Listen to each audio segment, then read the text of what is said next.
Hello friends, कैसे हैं आप। तो जैसा कि आप जानते हैं कि हम एंशिएंट इंडियन हिस्ट्री को डिस्कस कर रहे हैं R S Sharma text book से, जिससे हमारा पर्पस ये है कि कोई भी गवर्नमेंट या कॉम्पिटिटिव एग्जाम आप फेस करें तो आपको एंशिएंट इंडियन हिस्ट्री से जुड़े अगर कोई क्वेश्चंस मिले तो आपके बेसिक फंडामेंटल्स क्लियर हो, आप इजीली उस क्वेश्चन को हैंडल कर पाएँ। और इसी सीरीज़ में चलते हुए हम अभी चालकोलिथिक कल्चर्स को डिस्कस कर रहे हैं और ये पार्ट 2 है उस वीडियो का। अगर आपने पार्ट 1 नहीं देखा है तो मेरी रिक्वेस्ट है कि आप पार्ट 1 देखें, जिसपे आप चालकोलिथिक कल्चर को होलिस्टिकली समझ पाएँ। और जहां हमने पार्ट 1 को छोड़ा था, आइए हम पार्ट 2 से शुरू करते हैं। तो हम लास्ट में डिस्कस कर रहे थे कि बनास वैली की जो सेटलमेंट्स हैं वो जनरली स्मॉल हैं, पर वहाँ पे अहर और गुलुंद की जो साइट्स हैं वो करीब 4 हेक्टर का एरिया कवर करती हैं। आगे हम बात करते हैं कि जो चालकोलिथिक पीपल है they were not acquainted with burn bricks. Burn bricks वहाँ वाइडली प्रेवलेंट नहीं थी, इसलिए वो कभी कभार यूज होती थी। They were seldom used. अब बहुत कम यूज होती थी तो कहीं तो यूज होती थी, जहाँ यूज होती थी उसका एक एग्जांपल है Gilund, GILUND, around 1500 BC। Gilund में अराउंड 1500 BC हमें बर्न ब्रिक्स का यूज पता चलता है। साथ ही इनके जो हाउसेस थे वो ओकेजनली बने होते थे मड ब्रिक के, मड ब्रिक। बट मोस्टली अगर हम बात करें तो ज़्यादातर इनके हाउसेस कंस्ट्रक्टेड होते थे वॉटल के और दौब के। और ऐसा लगता है कि वो जो हाउसेस थे वो थैश्ड हाउसेस थे, THATCH, थैश्ड हाउसेस। यहीं अगर हम अहर के बात करें, अहर के लोगों की बात करें, तो जो अहर के लोग थे वो रहते थे स्टोन हाउसेस में। They used to live in stone houses. तो आपको ड्वेलिंग में काफ़ी वेरिएशन मिलेगा चालकोलिथिक टाइम पीरियड में। और अभी तक हमें करीब करीब जोरवे कल्चर की अगर बात करें तो हमें 200 जोरवे साइट्स मिल चुकी हैं, जिसमें से जो सबसे बड़ी है, जो लार्जेस्ट साइट है, वो है दायमाबाद। और दायमाबाद अगर मैं आपको याद कराना चाहूँ तो वो है गोदावरी वैली में, ये हम पढ़ चुके हैं, लोकेटेड इन गोदावरी। साथ ही दोस्तों उसका जो अगर हम एरिया बात करें तो करीब 20 हेक्टेयर्स का था। तो ऐसा माना जा सकता है कि उस 20 हेक्टेयर्स में करीब 4000 लोग रहते थे और उसको फोर्टिफाई भी किया गया था एक मड वॉल के द्वारा। It was fortified by mud wall, और जिसके अंदर स्टोन रबल के बेस्टियंस थे, which had stone rubble bastions.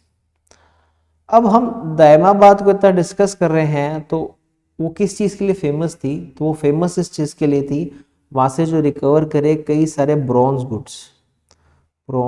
Goods जो किससे इन्फ्लुएंस थे। ब्रॉन्ज अगर हम सुनते हैं तो हमें क्या हो जाता है, तो those bronze goods were influenced by Harappan culture, इससे वो इन्फ्लुएंस थे। और अगर हम बात करें महाराष्ट्र की एक और इम्पोर्टेंट साइट की जिसका नाम है इनाम गांव, तो इनाम गांव में अर्ली चालकोलिथिक फेस में वेस्टर्न महाराष्ट्र के अंदर हमें लार्ज मड हाउसेस मिलते हैं। कैसे मिलते हैं? लार्ज मड हाउसेस, जिसमें ओवन थे और सर्कुलर पिट हाउसेस भी हमें मिलते हैं। और वही अगर हम इसके लेटर फेज की बात करें, जैसे कि 1300 से लेके 1000 BC के बीच में, तो हमें एक ऐसा घर मिलता है जिसके अंदर 5 तो रूम्स हैं, जिसमें से 4 रेक्टेंगुलर हैं और 1 सर्कुलर है। और ये सारी सेटलमेंट्स के सेंटर में लोकेटेड था, तो ऐसा प्रिज्यूम किया जा सकता है कि ये जो घर था ये एक चीफ का घर था, ये वहाँ के चीफ का घर था। ये सारा हम डिस्कशन किसका कर रहे हैं? इनाम गांव का। इनाम गांव कहाँ लोकेटेड है? वेस्टर्न महाराष्ट्र में लोकेटेड है। उसी के पास एक ग्रेनरी भी लोकेटेड है। ग्रेनरी आप जानते हैं ग्रेन स्टोर करने के लिए यूज होती है, तो ऐसा लगता है कि वो जो ग्रेनरी थी वो अलग अलग लोग जो चीफ्स के लिए ट्रिब्यूट लाते थे उसको स्टोर करने के लिए यूज होती थी, for storing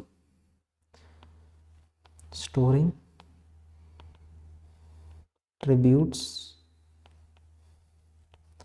in kind. In kind का मतलब क्या है कि आप उनको पैसा नहीं देते थे, आप उनको सामान देते थे, और तब सामान क्या होते थे, वो क्रॉप जो वो कल्टीवेट करते थे, ग्रो करते थे, और उनको चीफ जब ट्रिब्यूट की फॉर्म में रिसीव करता था तो वो ग्रेनरीज में स्टोर करता था।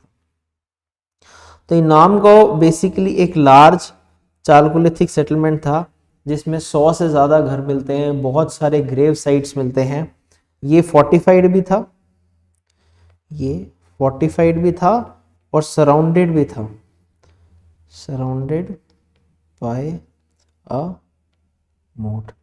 और इतनी सारी एक्सकवेशंस के बाद हमें चालकोलिथिक आर्ट एंड क्राफ्ट के बारे में काफ़ी एक्सटेंसिव नॉलेज मिलता है। और क्योंकि वह कॉपर इतना यूज होता था तो हम बड़ी कॉन्फिडेंट के साथ कह सकते हैं कि Chalcolithic people were expert copper Smiths, they were expert copper Smith. साथ में आपने देखा था स्टोन ब्लेड थे, तो इसकी वजह से they were also very well versed skillful workers in stone, skillful workers in stone. साथ ही हमें टूल्स भी मिलते हैं, वेपन्स भी मिलते हैं, बैंगल्स भी मिलते हैं जो कि कॉपर के बने हुए थे। टूल्स, वेपन्स, बैंगल्स, ये किसके बने हुए थे, कॉपर के। साथ ही हमें सेमी प्रेशियस स्टोन के बीड्स भी मिलते हैं, हमें मिलते हैं manufactured beads of semi precious stones. उदाहरण के तौर पे जैसे कार्नेलियन हो गया, स्टीएटाइट हो गया, कार्नेलियन, स्टीएटाइट और क्वार्ट्ज क्रिस्टल। साथ में अगर आपको याद हो, हमने बीच में बात करी थी कि डेक्कन की ब्लैक कॉटन सॉइल में वो कॉटन भी ग्रो करते थे, तो they knew the art of spinning and weaving. क्योंकि लिए हमें स्पिंडल वर्ल्स मिलते हैं, स्पिंडल वर्ल्स मिलते हैं कौन से रीजन से, मालवा से। कौन से रीजन से मिलते हैं हमें, मालवा से। साथ ही हमें कॉटन फ्लेक्स, कॉटन फ्लेक्स और सिल्क थ्रेड्स भी मिलते हैं, जो कि cotton silk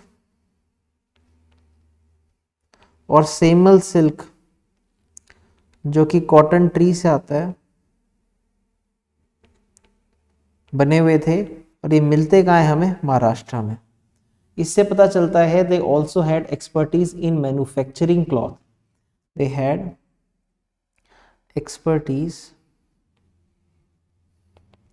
in manufacture of cloth. और इन्हीं सब आर्टिसंस के साथ जो कई सारी साइट्स पे क्राफ्ट प्रैक्टिस करते थे, इनाम गांव के अंदर, इनाम गांव के अंदर पॉटर्स भी थे, स्मिथ्स भी थे, आइवरी कार्वर्स भी थे, आइवरी कार्वर्स भी थे, लाइम मेकर्स भी थे, और साथ ही टेराकोटा आर्टिसंस भी थे। तो potters, smith, ivory carvers, lime makers, terracotta artisans, ये सब हमें कहाँ मिलते हैं, इनाम गांव की एक्सकवेशंस से हमें पता चलता है। हालांकि अगर हम बात करें सोशल स्ट्रक्चर के बारे में, सीरियल्स के बारे में, पॉटरी के बारे में, कॉपर स्टोन फेज में, तो इसमें रीजनल डिफरेंसेस भी मिलते हैं। रीजनल डिफरेंसेस एपरेंट हो गए थे कॉपर स्टोन फेज तक आते आते। वहीं हम बात करें ईस्टर्न इंडिया की, तो हमने पहले भी डिस्कस हुआ है, यहाँ पे राइस प्रोड्यूस होता था, और वेस्टर्न इंडिया क्या कल्टीवेट करता था, बार्ले और वीट, बार्ले और वीट।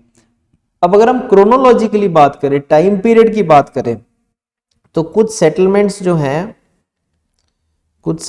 जो हैं मालवा के, और सेंट्रल इंडिया के, मालवा के और सेंट्रल इंडिया के, जैसे कायत हो गया, KYAYATHA, और ईरान हो गया, ये जल्दी एस्टैब्लिश्ड हो गए थे। अगर हम इसको कंपेयर करते हैं वेस्टर्न महाराष्ट्र से या ईस्टर्न इंडिया से, तो उनसे जल्दी ये सेटलमेंट्स जो सेंट्रल इंडिया और मालवा के हैं ये एस्टैब्लिश हुए थे। हमने पहले ही पढ़ा था मालवा से महाराष्ट्र में परकुलेट हुआ, तो मालवा सेंट्रल इंडिया के एस्टैब्लिशमेंट पहले एस्टैब्लिश हुए, उसके बाद वेस्टर्न महाराष्ट्र के और ईस्टर्न इंडिया के सेटलमेंट्स एस्टैब्लिश हुए। प्लस हमें क्या पता चलता है एक्सकवेशंस के दौरान, कुछ आइडिया लगता है इनकी बरियल प्रैक्टिसेस के बारे में, बरियल प्रैक्टिसेस के बारे में, और रिलीजियस कल्ट्स के बारे में। जैसे कि अगर हम महाराष्ट्र की बात करें कि यहाँ के जो लोग थे वो बरी करते थे अपने डेड को, they bury their dead in urns beneath, अपने घर के फर्श के नीचे ही, beneath the floor of their house. कौन सी पोजीशन में? नॉर्थ साउथ पोजीशन में, नॉर्थ साउथ पोजीशन में, नॉर्थ साउथ पोजीशन। ये एक बरियल प्रैक्टिस है जो हमें महाराष्ट्र में देखने को मिलती है। साथ ही इससे हमें ये पता चलता है कि वो सेपरेट, मतलब अलग से सिमेट्रीज यूज नहीं करते थे, जैसा कि हड़प्पन्स में यूज होता था। हड़प्पन कल्चर को हम आगे डिस्कस करेंगे। और जो पॉट्स थे और कुछ कॉपर ऑब्जेक्ट्स, इनको बरी किया जाता था डेड के साथ ग्रेव्स के अंदर, ताकि वो उसको यूज कर पाए जो डेड हैं नेक्स्ट वर्ल्ड में, नेक्स्ट वर्ल्ड में। So they believed in after life, इससे हमें पता चलता है। जो टेराकोटा फिगर्स है, टेराकोटा फिगर्स हैं विमेन के, जो विमेन के टेराकोटा फिगर्स हैं, तो टेराकोटा फिगरेंस जो मिलते हैं विमेन के, वो ये सजेस्ट करते हैं कि जो चारकोलिथिक पीपल थे वो वेनेरेट करते थे, प्रे करते थे मदर गॉडेस को, मदर गॉडेस को। और कुछ हमें अनबेक्ड न्यूड क्ले फिगरेंस मिलते हैं जिनको भी वर्शिप के लिए यूज़ किया जाता था। और अगर एज अ फिगर हम माने मदर गॉडेस का, तो सिमिलर है उसके जो हमें मिलता है वेस्टर्न एशिया में, जैसा कि हमें मिला है इनाम गांव में।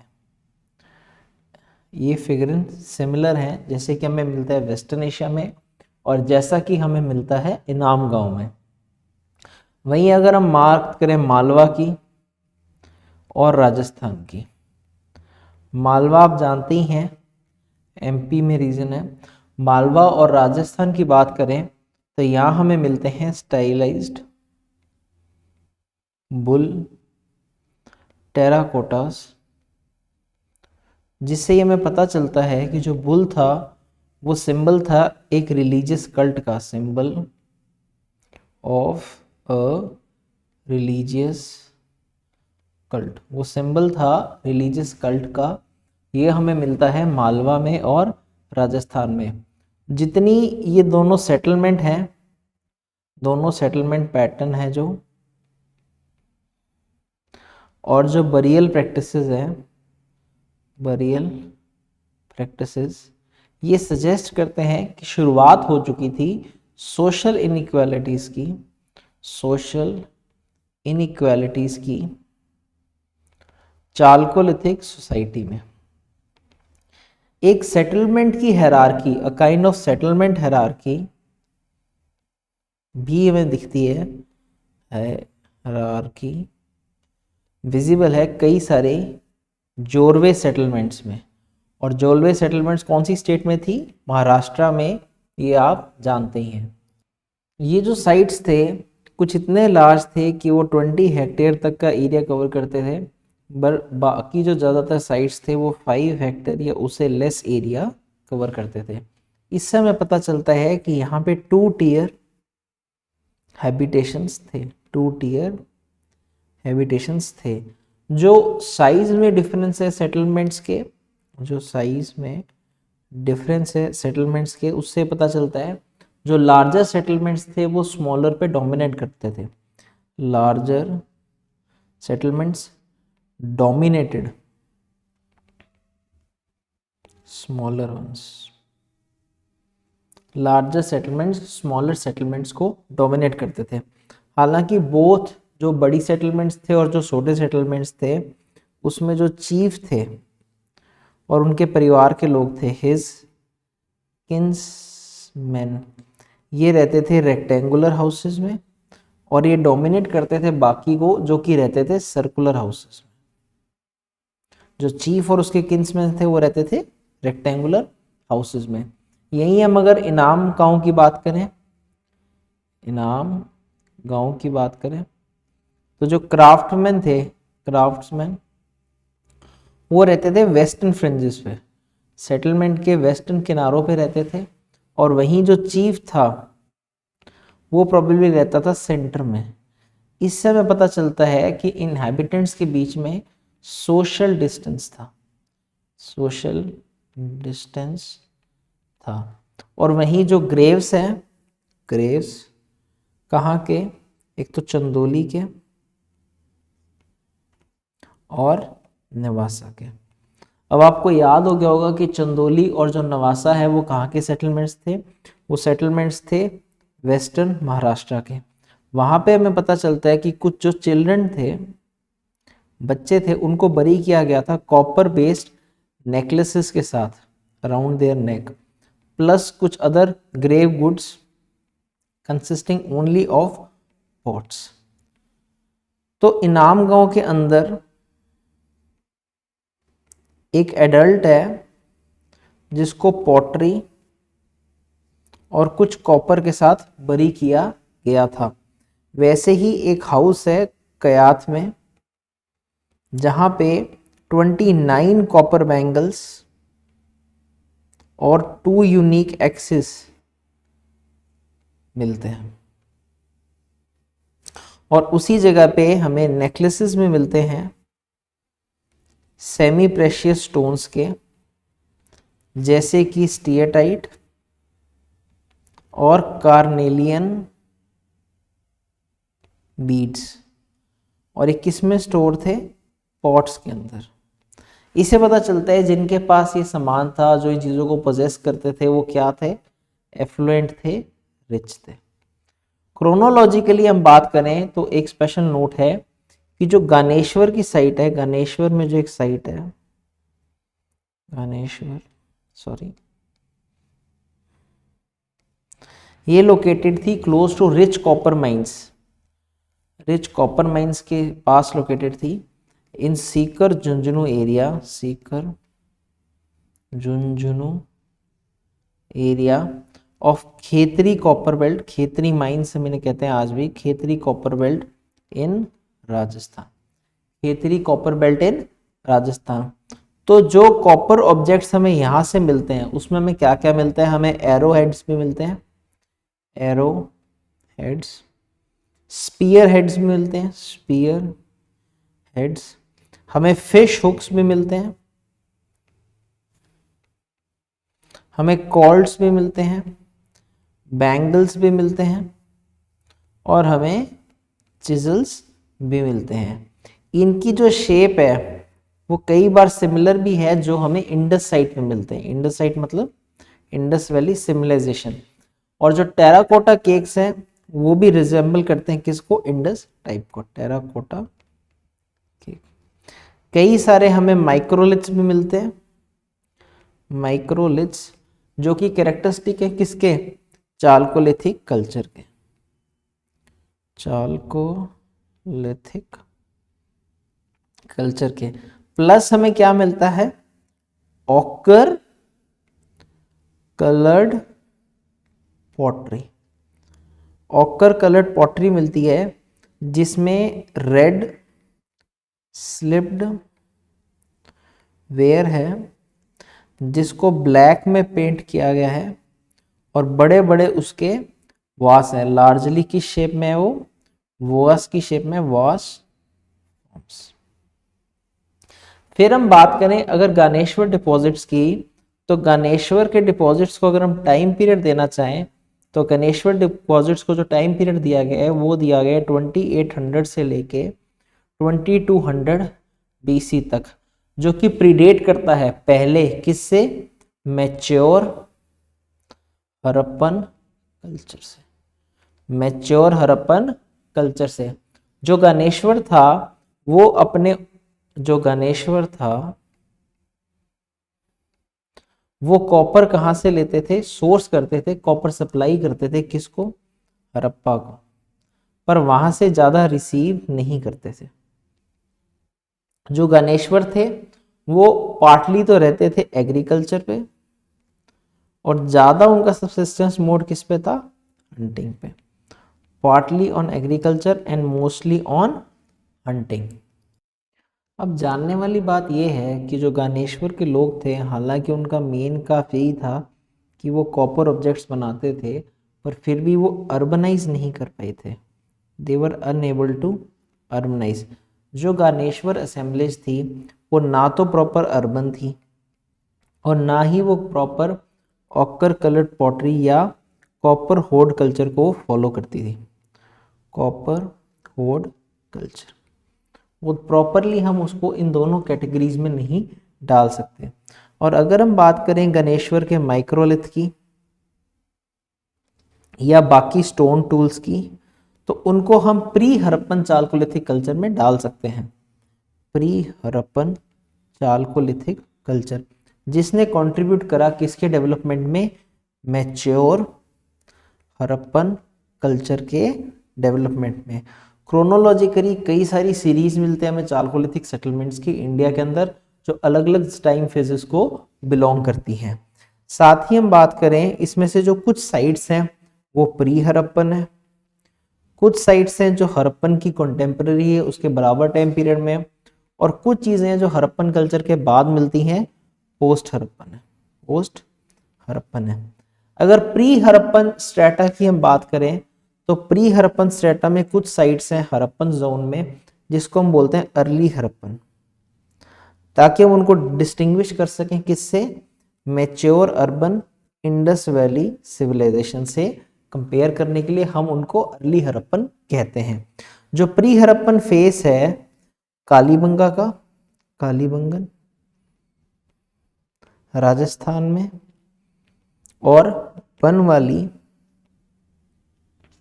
हरियाणा में, ये डिस्टिंक्टिवली चालकोलिथिक है, इसमें बहुत सारे एलिमेंट्स चालकोलिथिक हैं, it is distinctively Chalcolithic. Same case हमें मिलता है किसके रिस्पेक्ट में, कोट डीजी, ये भी बहुत इंपॉर्टेंट हड़प्पन साइट है, कहाँ पे, सिंध पाकिस्तान में।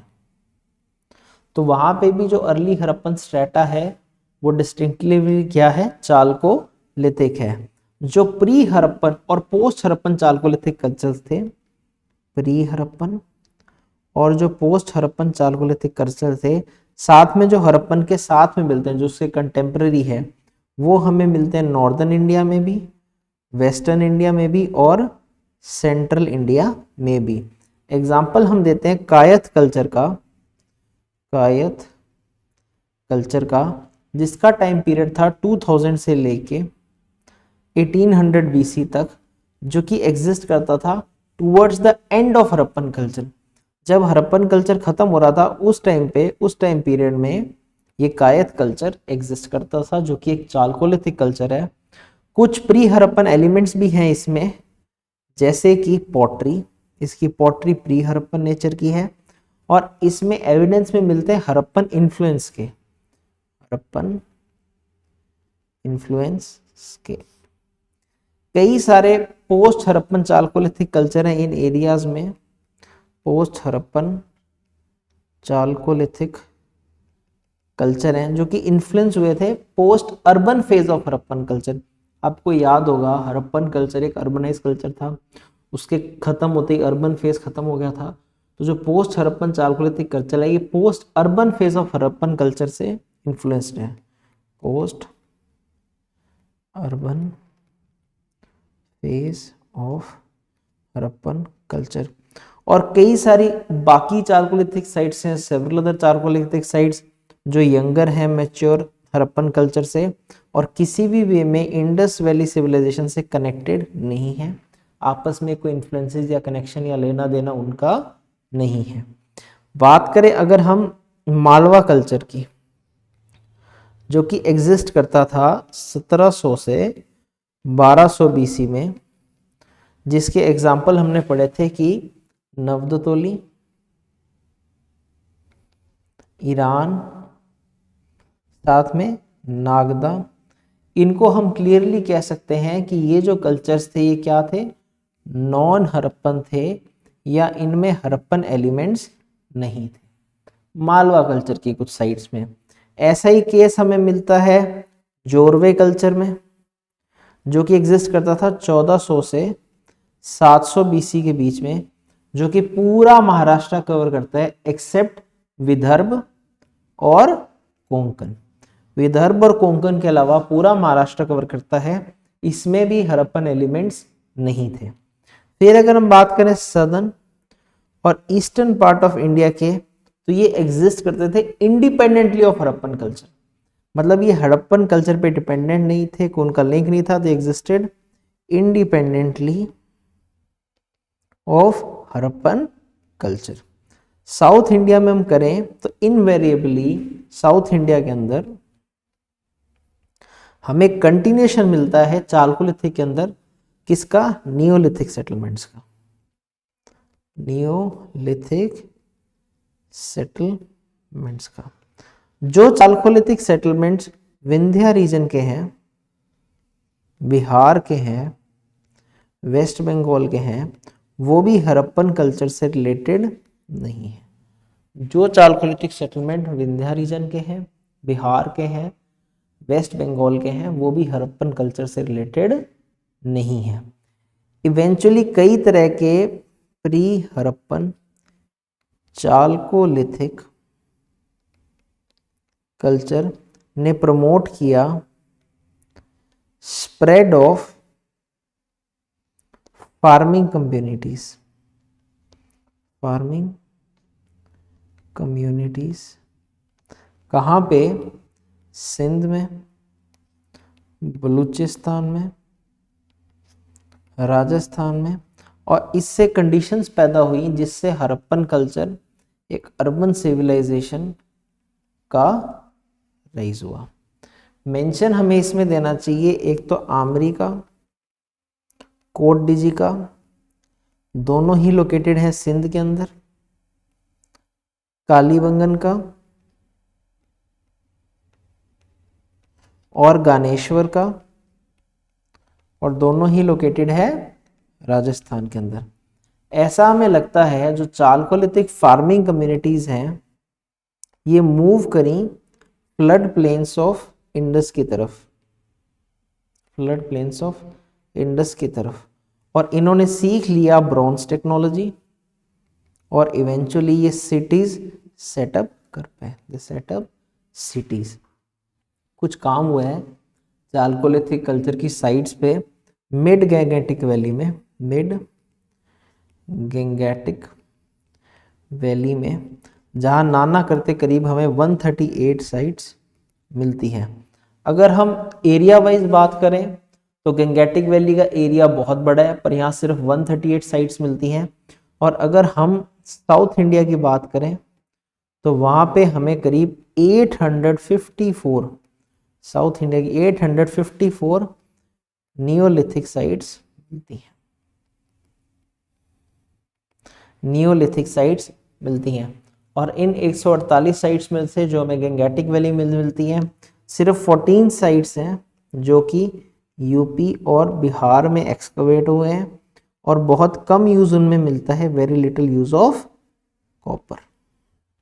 हालांकि लोग ज़्यादातर एग्रीकल्चर पे ही सर्वाइव करते थे चालकोलिथिक सेटलमेंट्स में, बट फिर भी they were confined to where either river junctions and upland areas near hills, upland areas near hills, यहाँ हमें सेटलमेंट्स मिलती है। ये सेम बात हमने चैप्टर की शुरुआत में भी डिस्कस करी थी कि चालकोलिथिक सेटलमेंट्स हमें कहाँ मिलती है, तो हमें हिल्स में मिलती हैं, हिल्स के पास में मिलती हैं, और बैंक ऑफ द रिवर के पास में मिलती हैं। कई सारे सेटलमेंट्स तो हमें मिलती ही नहीं है प्लेन एरिया में। प्लेन एरिया में सेटलमेंट्स कब आनी शुरू हुई? जब शुरू हुई आयरन एज। Fe हमने सिंबल पढ़ा था, किसका था? आयरन का। जो चालकोलिथिक साइट है मिड गैंगेटिक जोन की, कहाँ की? मिड गैंगेटिक जोन की और वेस्ट बंगाल की, वो रिलेट करती हैं 1500 से 700 बीसी के बीच में, 1500 से 700 बीसी के बीच में, इवन लेटर। यही वेस्ट बंगाल की दो इंपॉर्टेंट साइट्स का मैं नाम लेना चाहूँगा, एक पांडु राजर डिब्बी और महिष। ये इंपॉर्टेंट साइट्स है वेस्ट बंगाल की चालकोलिथिक सेटलमेंट से जुड़ी हुई। और ये जितनी साइट्स हैं मिड और लोअर गैंगेटिक एरिया की, mid and lower Gangetic area की, ये ज़्यादा तो स्टोन टूल्स यूज़ करते थे और कम मात्रा में कॉपर यूज़ करते थे, और यहाँ पे जो फिक्स हुक्स हैं वो भी बहुत कम मिलते हैं।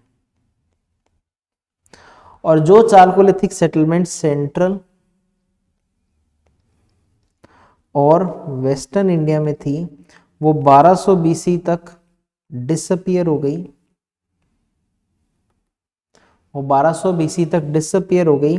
सिर्फ जोरवे कल्चर है जो 700 बीसी तक कंटिन्यू करता रहा, विच कंटिन्यू अंटिल 700 बीसी। और चालकोलिथिक कल्चर में कई जगह ब्लैक और red ware, in several parts of India chalcolithic black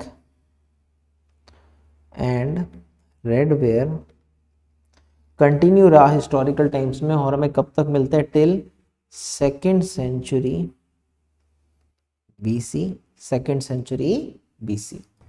इसी के साथ हमारी एंशिएंट हिस्ट्री की लेक्चर सीरीज का सेकंड चालकोलिथिक कल्चर के सेकंड पार्ट वीडियो का पूरा होता है, और आगे का डिस्कशन हम थर्ड पार्ट में कंटिन्यू करेंगे। धन्यवाद, थैंक यू।